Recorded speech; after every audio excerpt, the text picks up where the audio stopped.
Telefon çolimda, ekranda bitta yozuv, yuborilmagan xabar, yurakda keng og'irtir. Onlayn yozuvi yochdi, sukut qoldi izimda. Birgina salom ham yetmadi bizning hikoyamizga. Har safar chatni o'qisam, ko'zim seni izlaydi. Yozgan har bir harfim ichimdagi dardni tinglaydi. O'qildi degan belgi ham nasib bo'lmadi menga. Yubormadim oxirgi xabarni, qoldirdim o'zim bilan. Tunlar guvoh bo'ldi jim qolgan satrlarga. Ko'nglim to'lib ketardi aytolmagan gaplarga. Qalaysan deb yozaman, o'chiraman lekin, chunki javobsiz qolish og'riqning o'zi ekan. Oxirgi xabar yuborilmadi yana.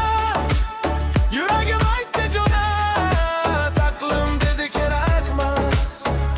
Oxirgi xabar yozilgan satrlar jim, birgina qol degan so'z qolib ketdi ichim.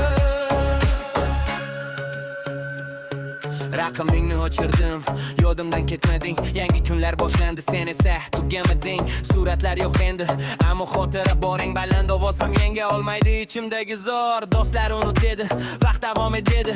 Yurak esa har kecha yana seni esladi. Men aybdor bo'ldimmi yoki taqdir qildimmi? Bir xabar yuborilmay butun olam o'zgardimi? Meni sabita nuqtani ham ming bor o'qigandekman. Ba'zan yubormaslik ham sevgining bir ko'rinish ekan. Nuqta qo'yilmaydi, faqat sahifa yopiladi sekin, lekin ichimda qolgan so'z hali ham titrar yengil. Oxirgi xabar yuborilmadi yana. Yuragim aytdi jo'nat, aqlim dedi kerakmas. Oxirgi xabar yozilgan satrlar jim, birgina qol degan so'z qolib ketdi ichim. Agar bir kun tasodifan shu chatni o'qsang, yuborilmagan satrlarimni qalbing bilan o'qisam, bilki men ketganman, ortga qaytmayman endi. Lekin oxirgi xabar yuragimda qoladi abadiy.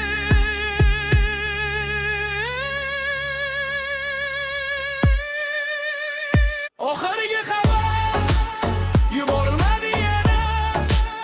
Yuragim aytdi jo'nat, aqlim dedi kerakmas.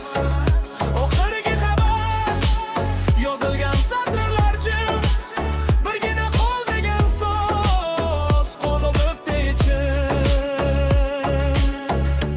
Vaqt o'tar, izlar ochar deyishadi hamma, lekin ayrim xabarlar